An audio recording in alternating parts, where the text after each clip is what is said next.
Hello, everyone, and welcome to my new show, Out of Nowhere. Well, my special guest today is Colin Sanders. Colin is a self employed graphic designer. He was born in 1958 in Coventry, in England. He grew up in the Midlands, UK. Can we please welcome Colin to the show? Hello there.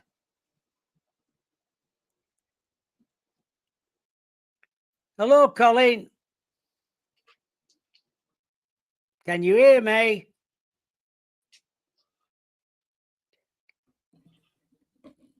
Hello, good evening, Bob.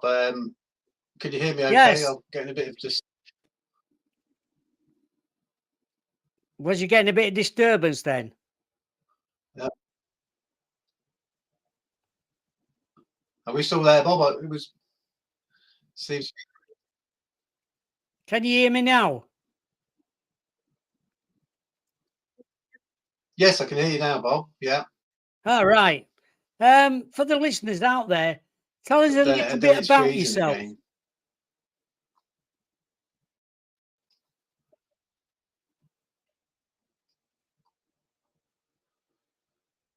Tell us a little bit about yourself, Colin.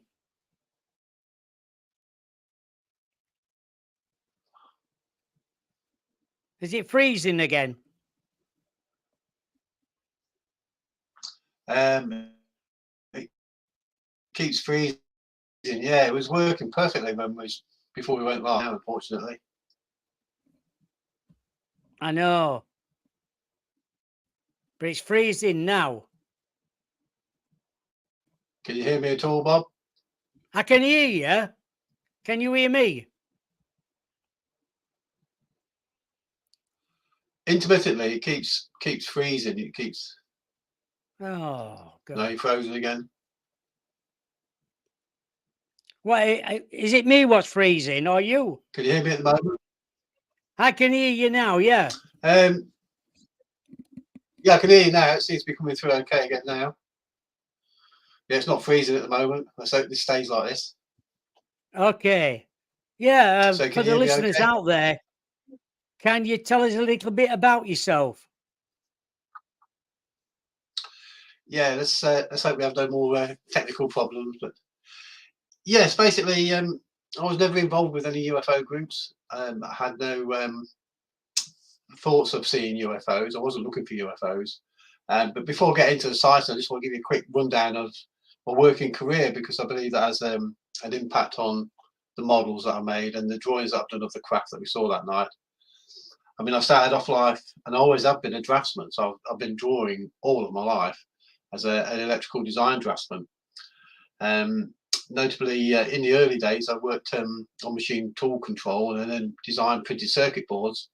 But at the age of 21, I went and worked on the Airbus A300, the A310 in Germany, in Hamburg.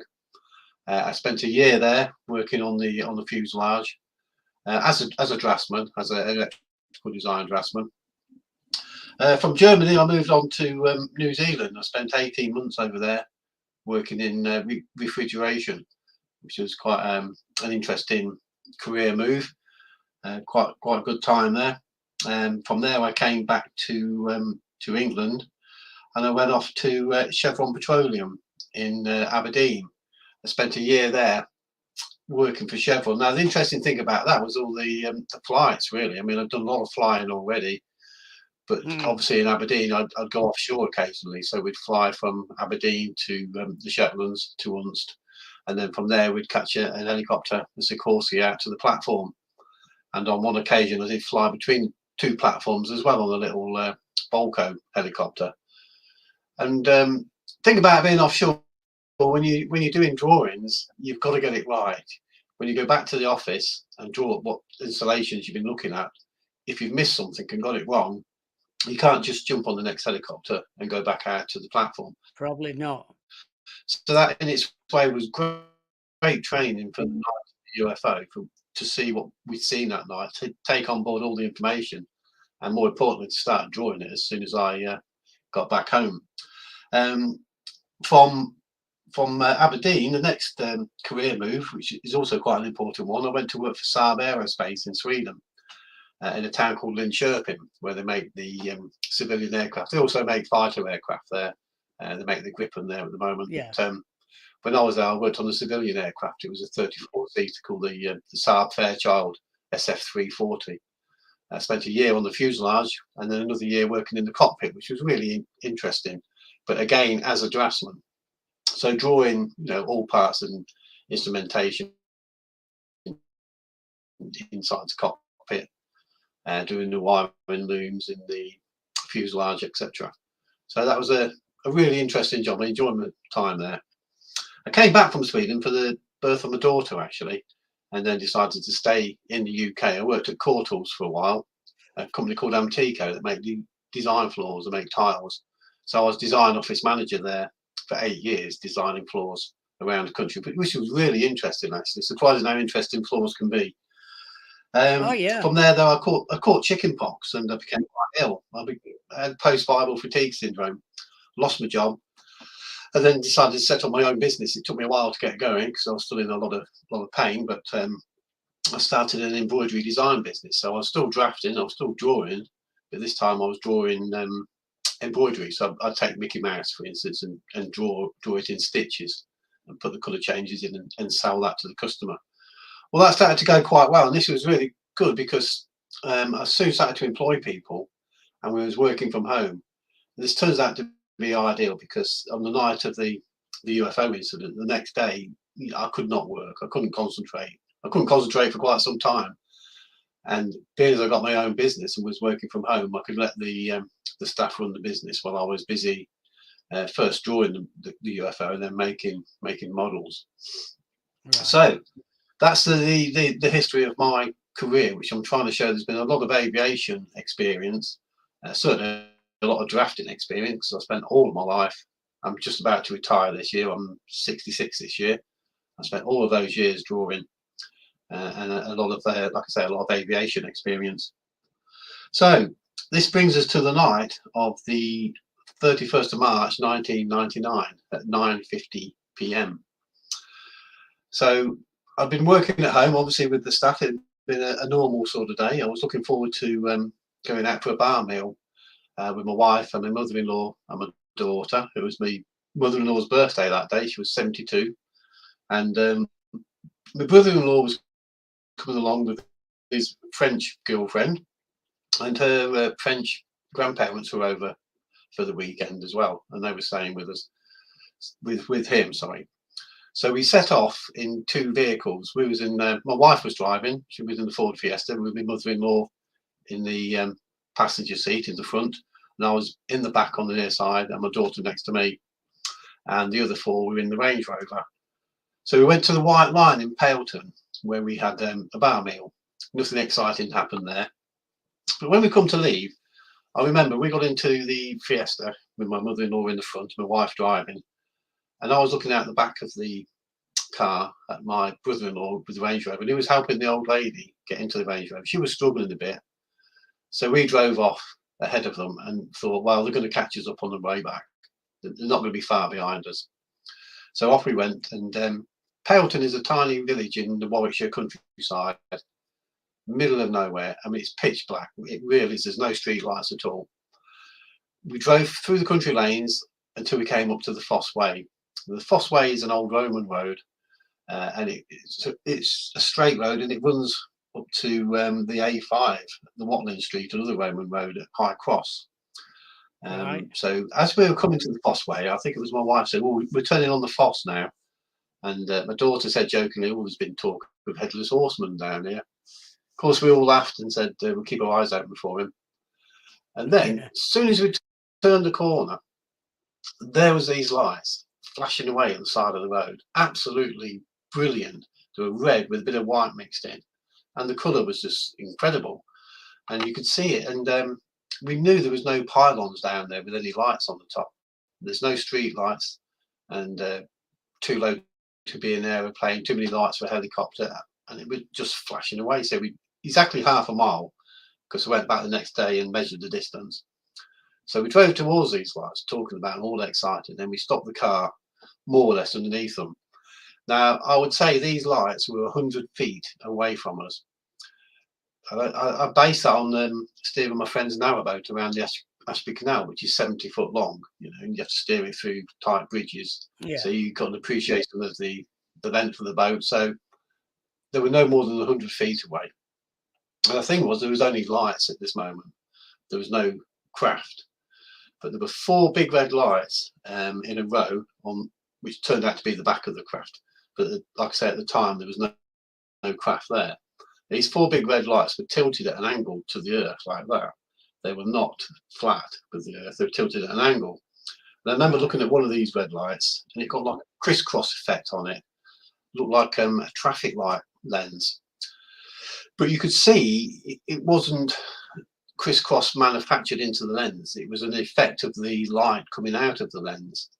So I think they call it like Newton's law of ring interference, where you get the peaks and troughs of waves falling into each other.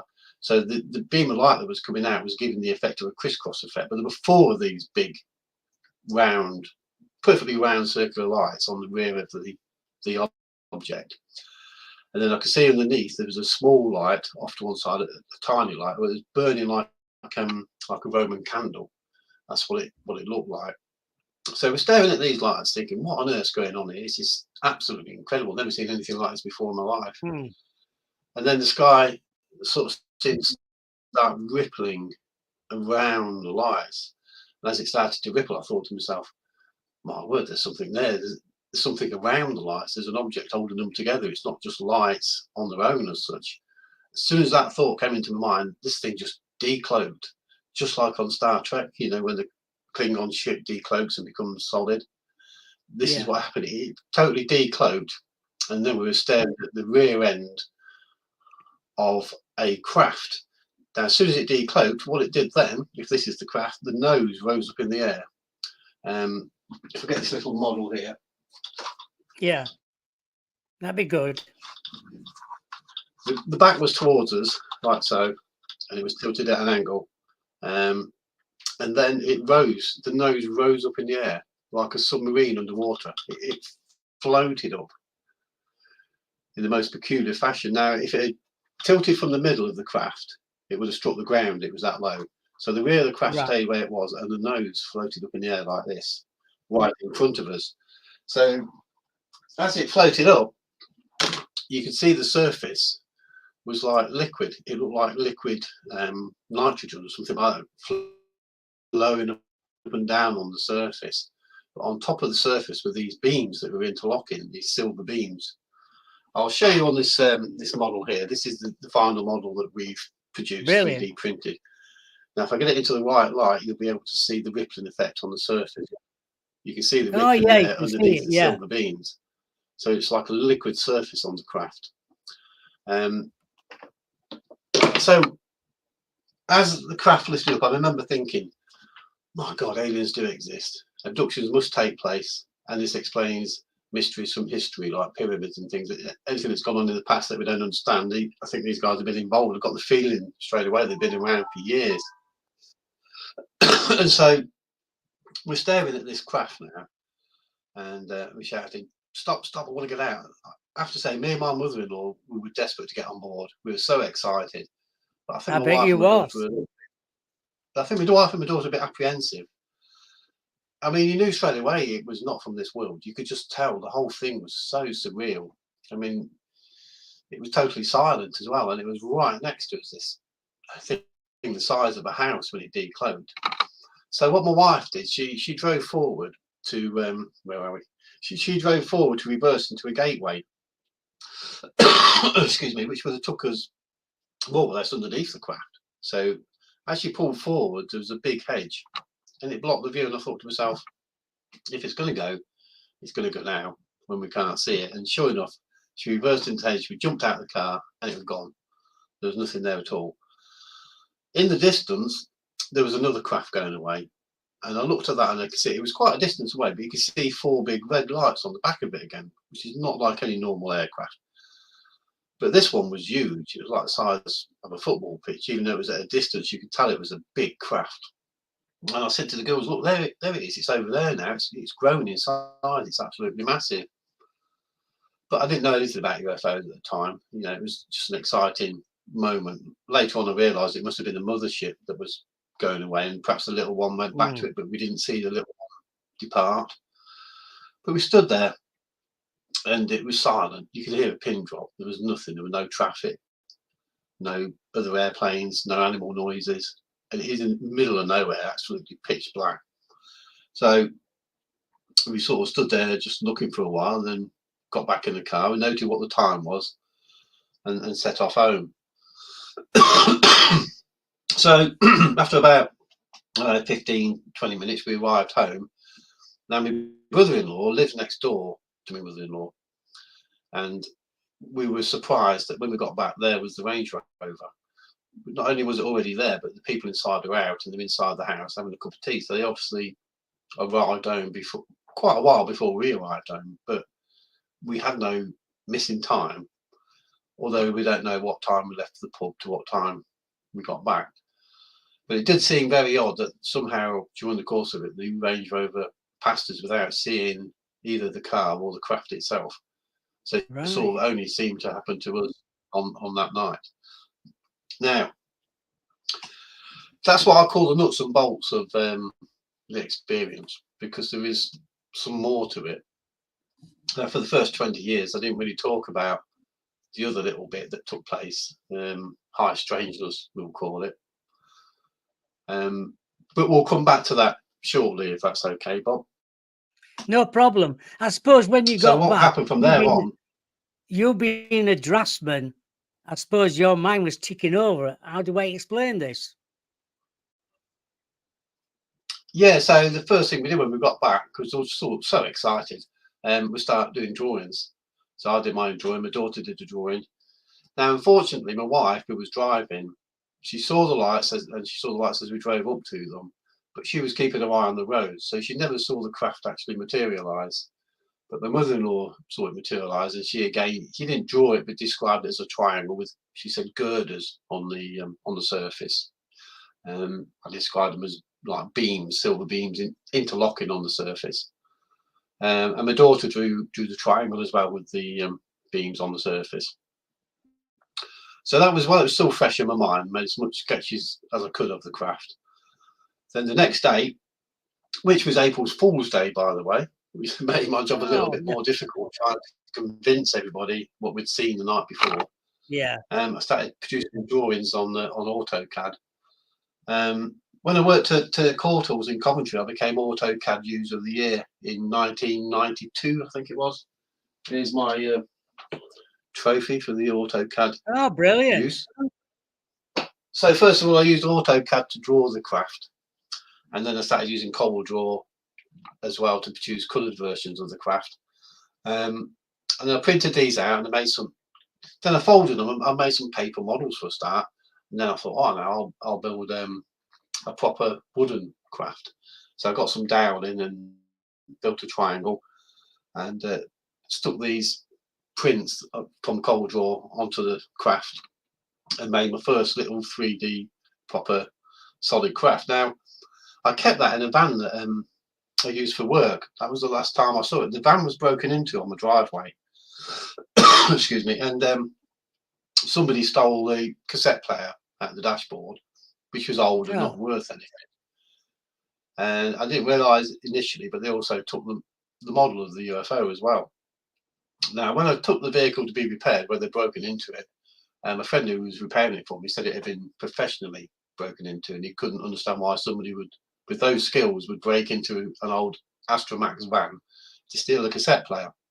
Or after something. It wasn't until a few weeks later I realised the model was gone. And I know for definite the last place I saw it was in the van by the passenger seat. And they never did find it. We've moved house a few times since then, and it's never ever turned up. So what I decided to do then was build another one, but a better one. This time I've got some dowel in, but I've got some plywood as well. So to build a more solid craft, and then I've got some LEDs and a battery pack. And this is the one I built all those years ago. This is the first hand built model, and it's still working. Still got flashing lights in it. Got lights in the bottom. The beams on the surface and the top, I couldn't really get the liquid effect on this one, and obviously the beams are not raised off the surface. But a friend of mine, Omar Fowler, I don't know if you remember Omar Fowler, he sent me some Yeah. drawings from Belgium, and a guy in Belgium was sketched underneath of a triangle with these lines in relief. It seemed to me that this must be the same craft that I saw, or at least the same series of craft. It just struck me as being too much of a coincidence. We never saw any of the bottom of the craft at all. So what we're looking No. at here is the Belgium sighting, which I've merged with my sighting of the top and the rear Yeah. to make the full craft. Now, I did get onto television with this on the Central Weekend Live and talked to 3 million people live about the experience. I didn't talk about any paranormal stuff, just about the nuts and bolts of it. But what this led on to then was a friend of mine bought a 3D printer, and he said he wanted to make a model for me. And this was it. This was the first model that he made. So we've got the dark grey surface of the craft. We've got the beams, if we can catch it in the light. Oh yeah. You see the beams raised up off the surface in 3D.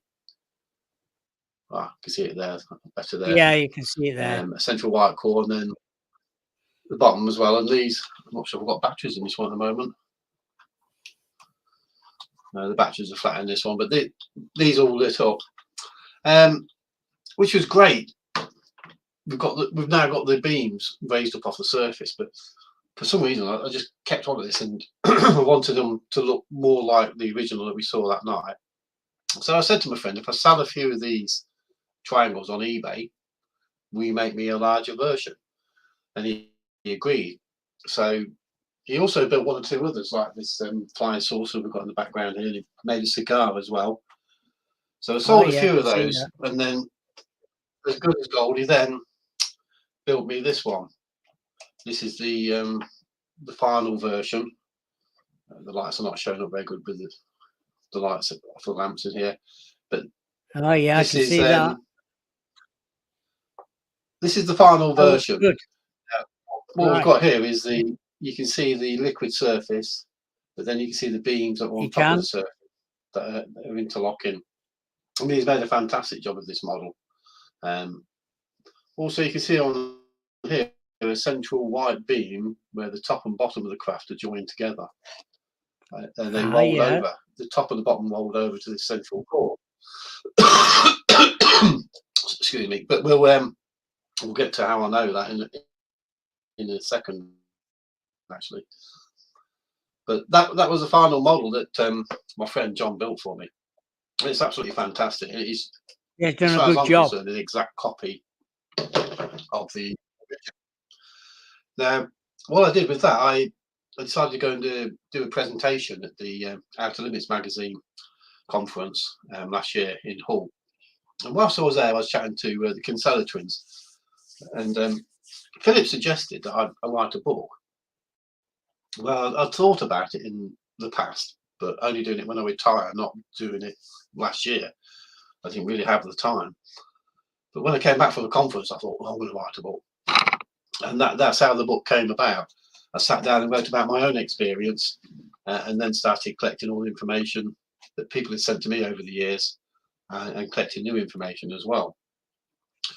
So one of the strange things about this, Bob, if we go back to the night of 31st of March 1999, excuse me again, this is what took place. This is the strange stuff. This is the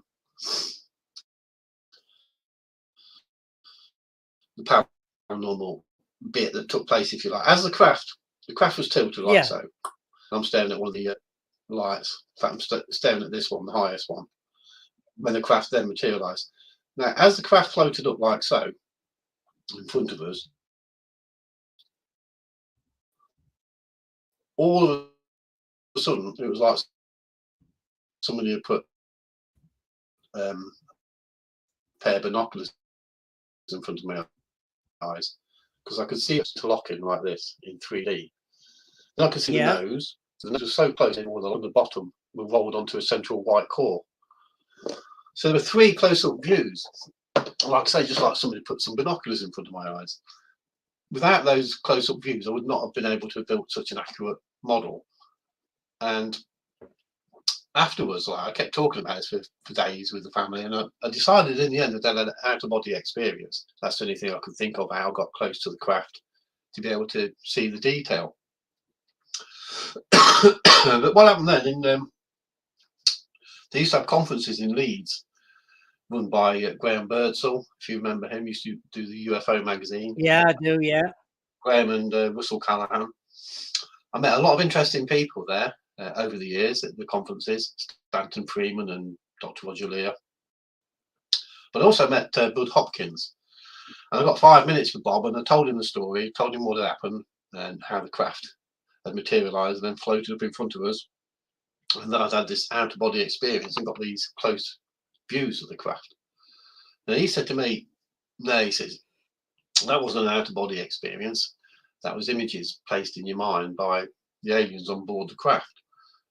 Now, before he got time to expand on that, somebody else butted in. This woman wanted to chat to him about a crystal she'd found in the forest. And Bob started chatting to her, and that was the end of my quick 5 minutes with Bud Hopkins. So I went away and thinking, that's very strange, like, you know, but I didn't sort of believe it. I couldn't think that it had been telepathy. But then over the years, when you do, I was doing research, I suppose you call it research, but I'd be like talking to people, and I didn't set out in life to be a researcher or to be an author. I've just had an experience, and whatever has come from that. But I was learning that telepathy is used a lot with abductees. Excuse me, I've had a cold recently. This is the remnants of it. And Right. I read a lot of work from David Jacobs, Dr. David Jacobs. Now, with all of his abductees, and he's interviewed loads of them, telepathy is there all the time. But some of them are saying that it's images, you know, pictures that are put into the mind. I always thought that telepathy would be like a conversation between two people, but without opening your mouth and just words in your minds going backwards and forwards. But it does appear it can be images that are placed into your mind. This is a form of telepathy as well. Yeah. And what happened then was I did a presentation in Birmingham to Dave Aldrin's group, the UFO group there, and I spoke about the close viewing. And he had a similar case where a guy had seen some aliens get out of a spaceship at the other side of a field, but then they all of a sudden they portrayed their faces right next to these two guys and telling them they shouldn't be there.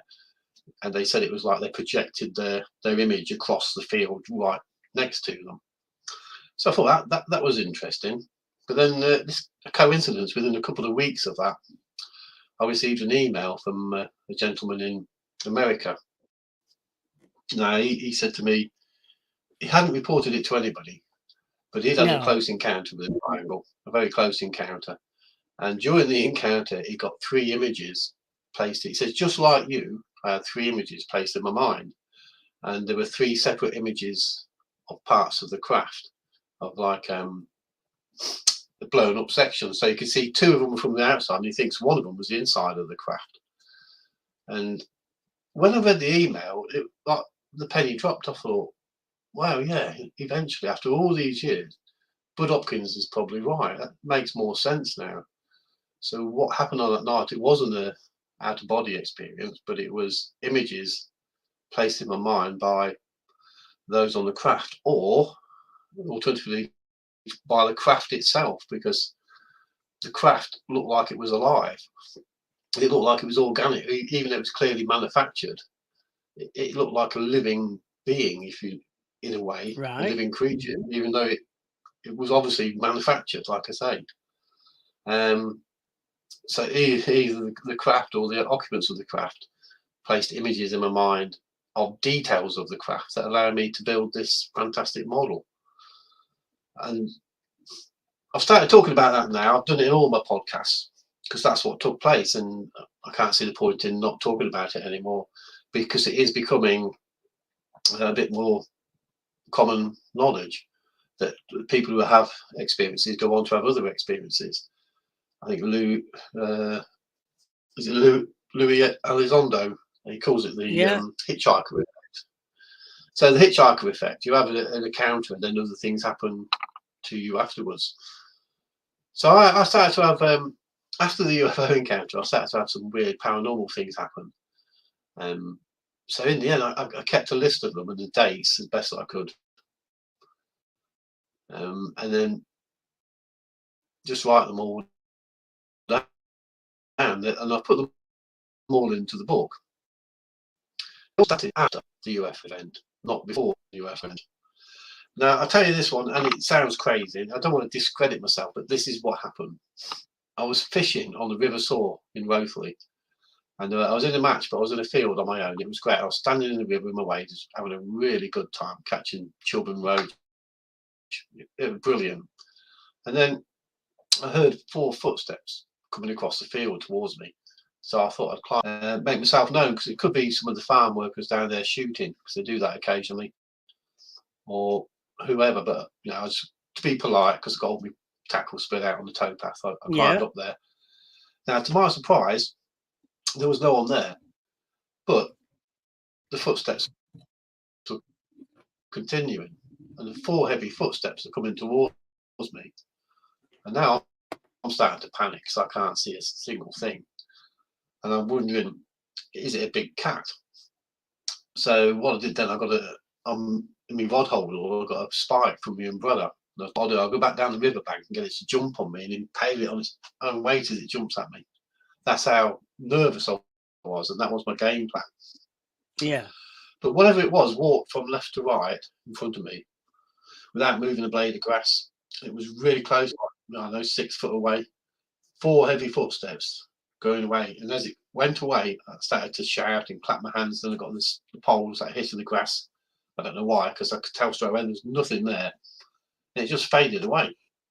And I stood there and I thought, well, that wasn't a cat. That was a space-time contingency thing. Whatever was there was not actually there. It's somewhere else. If you know what I mean. You hear these things sometimes in ghost stories and that. And that was the day, Bob, that I decided, because I knew this has all come from the UFO, that the UFO has got to be dimensional. It's not extraterrestrial, because I'm having all these paranormal effects, and they've come from the close encounter with the UFO. And maybe the fact that they put the images in my mind has also opened up a bit of my brain to allow other things to come in. But all the things I was experiencing, I thought, well, these may well happen all the time, but we're not tuned into them. We can't hear them. But for some reason at the moment, I'm being allowed to hear and see these things. Yeah, that's true. And it sort of calmed down after a couple of years. And the last UFO I seen was about during COVID, so it's not been that long ago.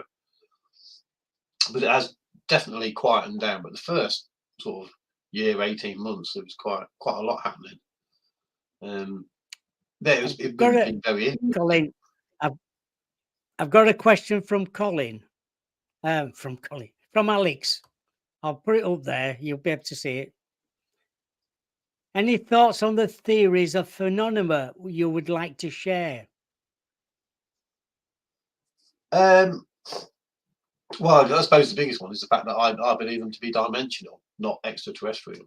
And I believe that because of the things I've experienced since the UFO event, that things like ghosts, and paranormal stuff, they do exist. They're all sort of interlinked with UFOs. And the only way I believe that can occur is it's dimensional, and somehow the UFOs are allowing these things to come through as well, or these things come through on their own anyway. But that is my thought. Yeah, I definitely think it's dimensional rather than extraterrestrial. Right. Yeah, you were talking about them footsteps.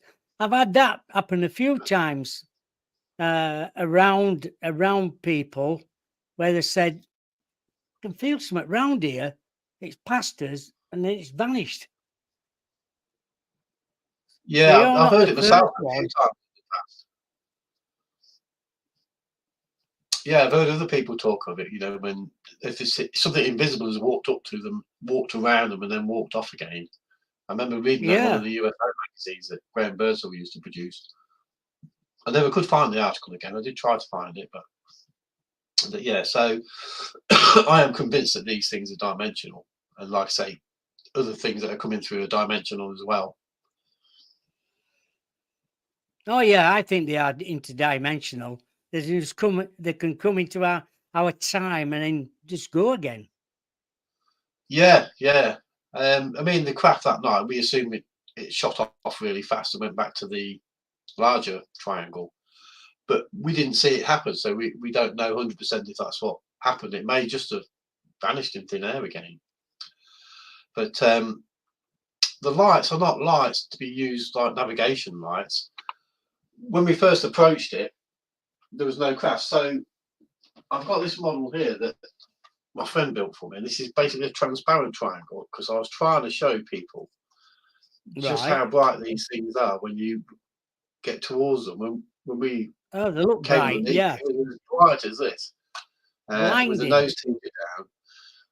I was looking at this light, the highest light, this one here. I was staring on this, but I could see another little red light underneath, which I figured out by building the model is this one here.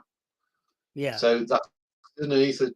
And when it first materialized, it looked like a diamond shape. And that's because the nose was tilted slightly down like this. So you can see like the silhouette of a diamond. We've got the 4 big red lights at the back, and that one at the front that looked like I assume it was a ball of plasma. It looked like a Roman candle. That one under the nose there. Oh yeah. Was burning totally different to the ones on the back. Now, I didn't see the ones in the corners, but I assume they would have been the same as the one on the front. Now, an interesting thing is, Colin, how big do you think it was then? Size-wise? Size of the rear end from point to point would be about the size of a bus. So what, 30, 40 feet? Right. Size of a house. But the one going away was the size of a football pitch. Also, interesting thing, it was, like I said, it was tilted up at an angle to the earth. It wasn't flat to the earth, like that. It was tilted like that. Yeah. And it took me a long time to figure out why I think it did that. And I believe that's because as we was approaching, as we were driving towards it, with it tilted up, it just showed more lights to us. It wanted us to see it. It wasn't hiding from us, quite the opposite. So by tilting itself up, we could, and the way it was, the angle it was at, we could see the backlights and the ones underneath, and this one in the middle must have been switched on, the white one, because you see some white light mingled in with all the red as was. So do you think it was communicating with you then? Really confusing because we didn't know what we're looking at. Colin, do you think it was communicating with you? Yes, I believe it was waiting for us. Yes, I believe in a way, yes, and obviously with the close-up images, then I do believe it was. Yeah, I believe it was there on purpose and waiting for us. Now, an interesting thing is, when I got my wife to draw what she saw, she drew 3 red lights in a perfect triangle. In an exact triangle, just like the bottom of here. No red lights to the back, just 3 red lights. Now, there's no way she could have seen 3 red lights from the angle that we were sitting at, looking at it like this. No, because she was There's no way tilted, she could see 3 red lights. But when you look at the fact that afterwards, when we stood there next to the car, and we could see this large one going away in the distance, the big triangle, the one the size of a football pitch, there is a possibility that the car's here, and we're looking at the little one in the field, and the big one is coming over the top. And what my wife sees is underneath of the large triangle, which carries on. Then she reverses the car, and we jump out, and what we see then is this large one going away from us. So it's almost like an ambush, like the little one was making sure that we seen it. There's no way you could not see it. It was just so bright. And at the time we were focusing on it, the larger triangle came over the top of the car and was heading towards Birmingham. So what she may have seen was the underneath of the large triangle. It's only a theory. I don't know if it's true or not. Well, she must have seen something to draw it, wouldn't she? In her mind. Or they're giving thoughts into we her all mind. saw the lights as we approached them, but none of us drew the lights like that because it was just such a mess. It was a mingle of laser beams all mixed up together. until we got close up to it. So yeah, at no point would she have seen just 3 red lights on the road. That's just such a strange observation that she made. But she has seen 3 red lights on the road, so it possibly could only have been the bottom of the last triangle as it came over.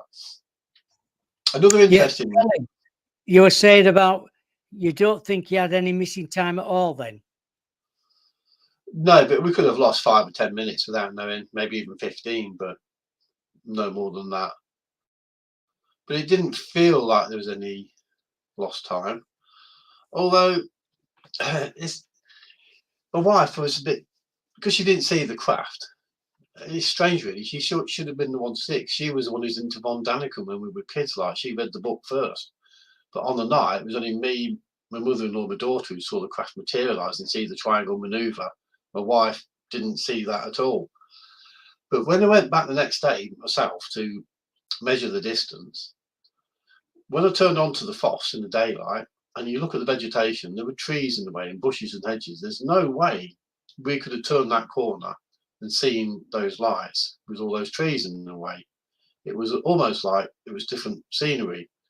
Now, my wife had been to pick a friend of ours up from the airport, and she came back down the Foss Way to show where we'd seen the lights that she'd seen, not the triangle. And when she came over, she said the same to me. She says, I've just been back down the Foss, and I can't see how we could have seen the lights from where we did because all the trees are in the way. So it's almost like the scenery was somehow slightly different for a short while, like we'd have entered a bubble of another dimension or something. Although the gateway where we reversed into, that was still there the next day. But for some reason, all of the obstacles from turning onto the foss to where the craft was that night was not in the way. We could see it straight away. We focused on it all the time till we got right up next to it. The whole thing was surreal. When it materialised, it was like being in a Hollywood movie. It was just incredible. And another interesting thing, Bob, when the craft materialised and became solid, the wingtips, we'll call them, these 2 wingtips that we could see at the back, suddenly got little fluffy white clouds around them, like vapour. And I remember when I looked at the little one underneath at the front, that seemed to be covered in vapour as well. So I think what happened when the craft materialised, the heat that was produced ended up with vaporization on the 3 corners, which are the least points of resistance. Now, why would that occur? Well, a friend of mine sent me a video on quantum levitation, whereby Bosler Moore, I think his name was. I'm not sure if I sent you a link to the video or not. What he does, he gets a piece of metal and takes it down to minus 273.15 degrees Kelvin, 0 degrees Kelvin, and produces quantum levitation with a semiconductor. But the thing I noticed about it, there was a lot of vaporization around the piece of metal that was just floating in midair with no propulsion system. It just hung in midair because of the magnetic effects. And I came up with this theory. You see this liquid on the surface of the craft? That could be something like liquid nitrogen. And the beams that are raised up off the surface, like an old-fashioned maze, they may well protrude down underneath the surface into the liquid. Do you know what I mean? These beams might be twice as thick as what we're seeing. So half of it is on the surface and half is beneath the surface, inside the liquid nitrogen, which would mean that all of these beams on the surface become superconductors.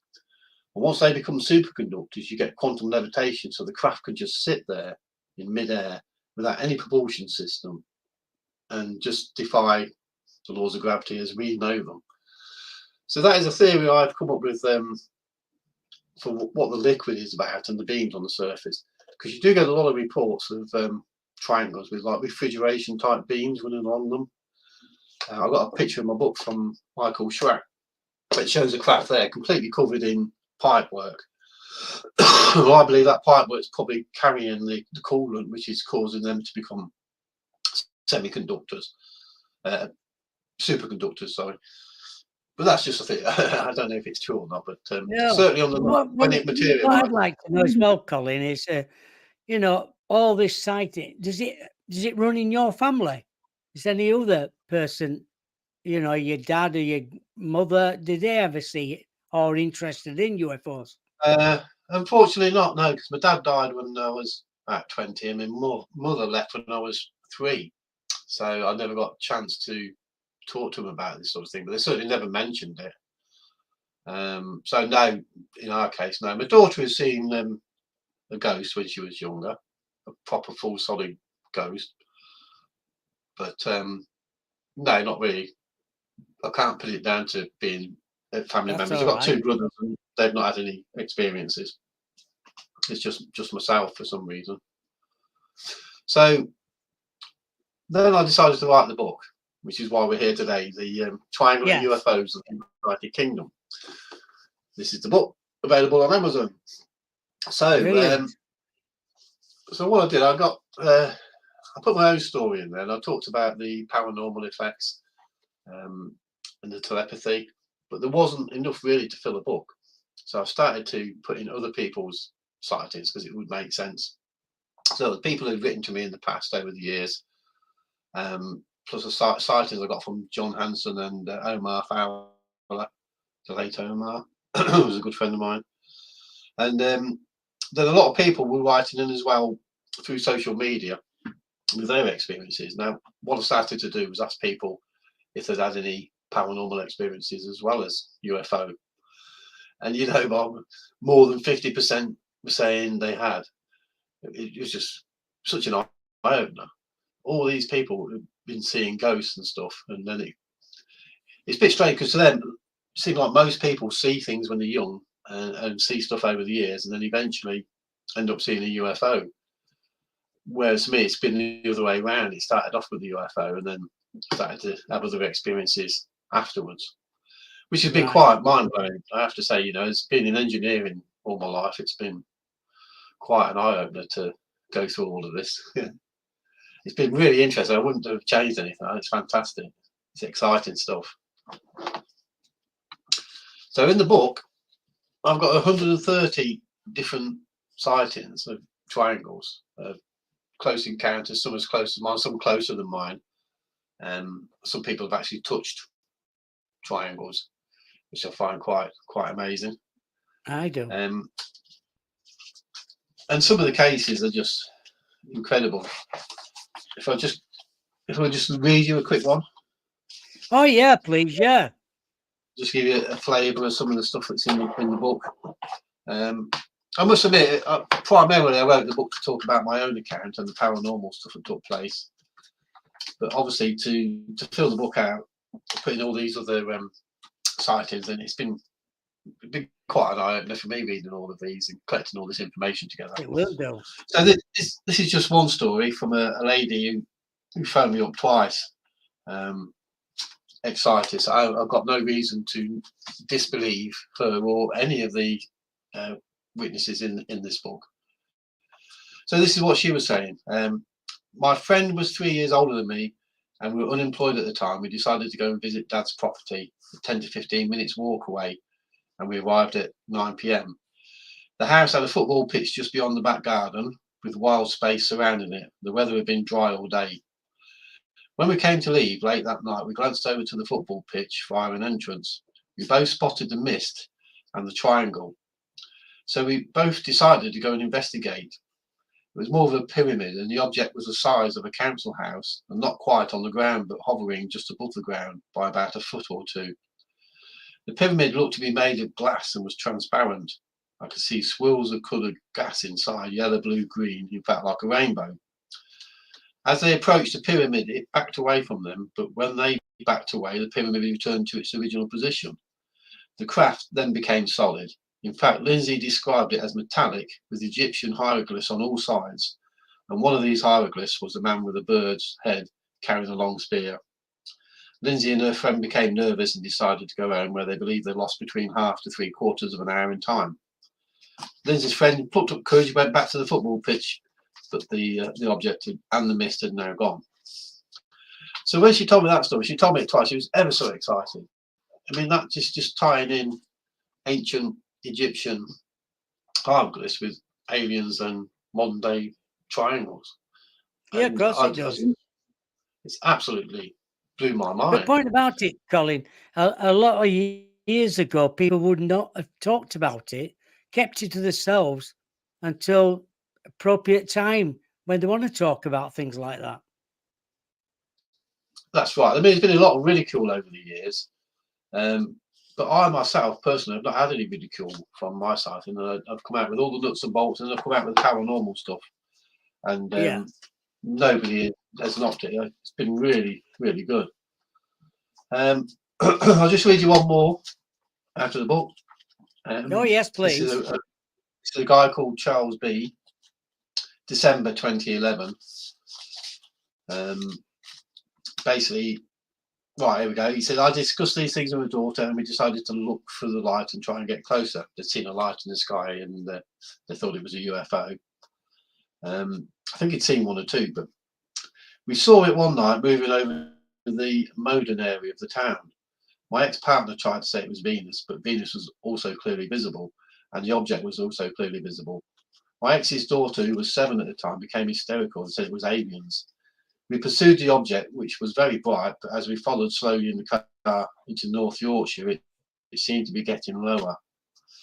We both reasoned it may be a helicopter, but there were no strobes and no noise. Somewhere between Cleasby and Manfield, you might know those areas, is that your neck of the woods? We lost sight of it as it got too low. We looked for the object but decided to go and turn back home. As we drove back along the A67, I said, let's look down by the river at Low Coniscliffe. After driving down the track to the river, there it was. It was probably about 300 feet above the ground level. It was huge, at least 1,000 feet across. The lights at the apices were dim yellow-orange, and there was a dimmer orange light in the bodywork towards the back. I got out of the car and stood staring at the triangle. There was total silence. I could no longer hear the traffic from the nearby A1M motorway.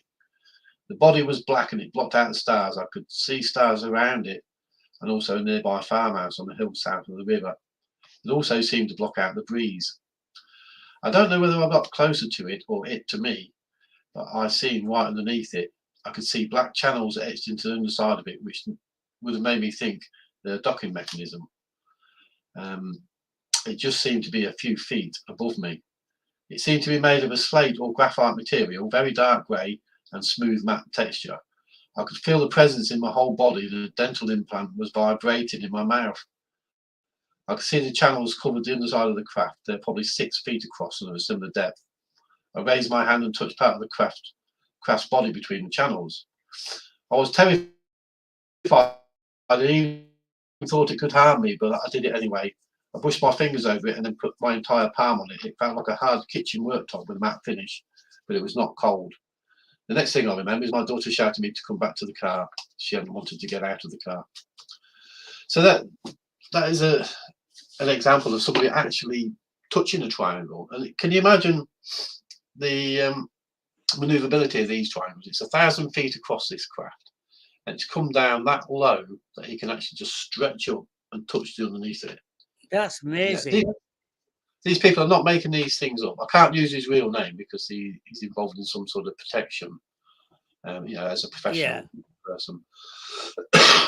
But like some of the accounts in the book were just incredible. There's pilots in there, there's military, and there's police. There's all sorts of reports in there. I wish I could have got a book like this for myself when I first had my experience. It would have made me feel a lot better about what we'd gone through. Well, it would do. Like other people have seen similar triangles, what you've seen. That's right. How many people never report it? There must be thousands. Not a lot of people. I mean, I've got 130. We're just scratching the surface, really. And this is, if everybody went out there and reported the triangles they were seeing, there'd be thousands in the UK. And that's just triangles. And then, of course, we've got saucers and cigars and all shapes and sizes of craft. Cigar-shaped objects. Yeah. So a lot of them fighters in the 60s and 70s. Yeah, but for people to say it's a TR-3B coming out of America, I mean, that is just ridiculous. I mean, if you look at, for instance, the F-117 and the B-2, the Nighthawk and the Spirit, they're very similar designs. They didn't make that many of them. They only made 100 or so. But when you build a craft like that, you've got to be able to maintain it and repair it, and you've got to have all the spare parts for it. You've got to have engineers that are familiar with working with it to keep it flying and keep it going.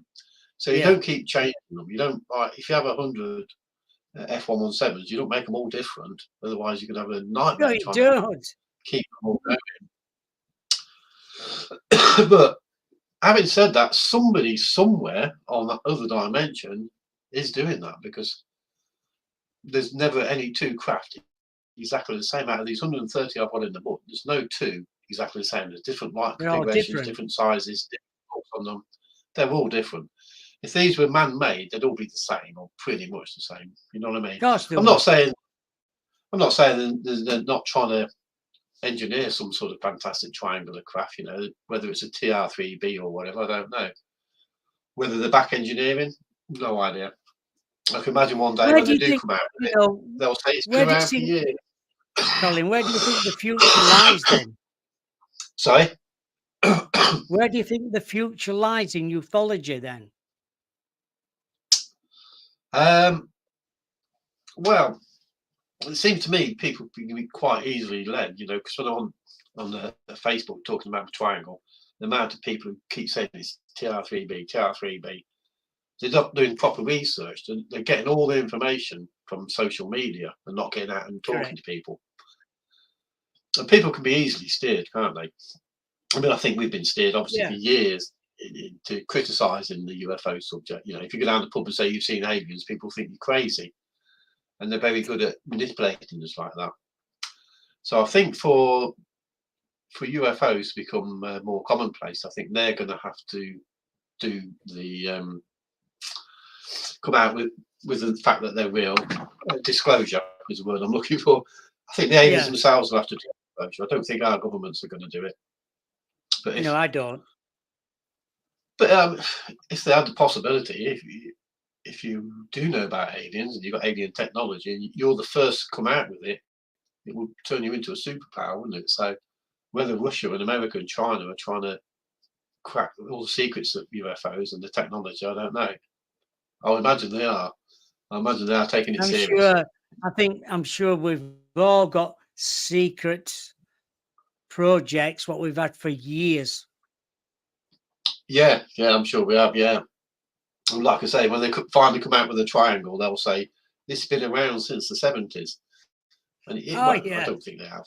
I would have seen them by now. You know what I mean? of course you would. If it was an American aircraft, what would they be doing it? I mean, ours was in the countryside, but a lot of people in the book, you look at the housing estates, they're coming down over people's houses, you know. And why would a secret military craft, experimental craft, come down in a populated area over a building? It just doesn't make sense. It just wouldn't happen. No, There's it lots of wouldn't. reasons why I don't believe these are man-made. Lots of reasons. Sorry there, Bob. My throat's getting a bit sore. It's all right. It's all right. So, if anybody's got any sightings, where can they get in touch with you? They can either get in touch through Messenger on Facebook, but you can always email as well. I'll give you my email address if anybody wants to chat to me. And a lot of people do, because it does make them feel better about their own experience. So my email address is PEC13, which is Papa Echo Charlie Kilo 13 PEC13 at hotmail.co.uk, or you can find me on Facebook and message me that way. Or also you can buy the book. There we go. Just plug it again. Triangular UFOs of the United Kingdom, available on Amazon. A hardback, paperback, audio book, and Kindle. Brilliant. Well, you know, I know we had a bit of a rough start, but once we get started, yeah, I'm sure a lot of people out there will listen to the show later. Yes, I hope so. Yeah. I've done a lot of podcasts now. I've asked myself, you know, why do I do this, and why did it happen to me in the first place? I could only think that. Yeah, have you ever thought about that? Why did it happen to you? I believe it's because I've done the book and I've made the models. The models obviously make it far more tangible than just talking about it or drawing pictures. And I guess I'm part of a subtle part of disclosure. without realizing it. The people are out there listening to the podcast, buying the book, becoming more familiar with what's taking place before it takes place, before they come down and say hello. That's the only reason I can think of, Bob. I can't think of any other reason why Yeah. we're doing it. That's fine. Well, thank you, Colin, for coming on the show. I know it was early at 5 o'clock, but it's fine. Everything went well once we got started. I'll try and sort the front bit out. Fees up again. I don't know how It's to been do it, good. but That's given us a good chance to get the story out. yes, of course it has. Yeah, and your new book as well, especially your new book. Yeah, it's gone again. But thank you again, Colin. We've enjoyed it. Yeah, thank you, Bob. Yeah, And, we've managed to get the story out again. So yeah. that's great. It's been great chatting to you. And have a lovely weekend. Yes. I've got to take the wife out now, so the weekend starts here.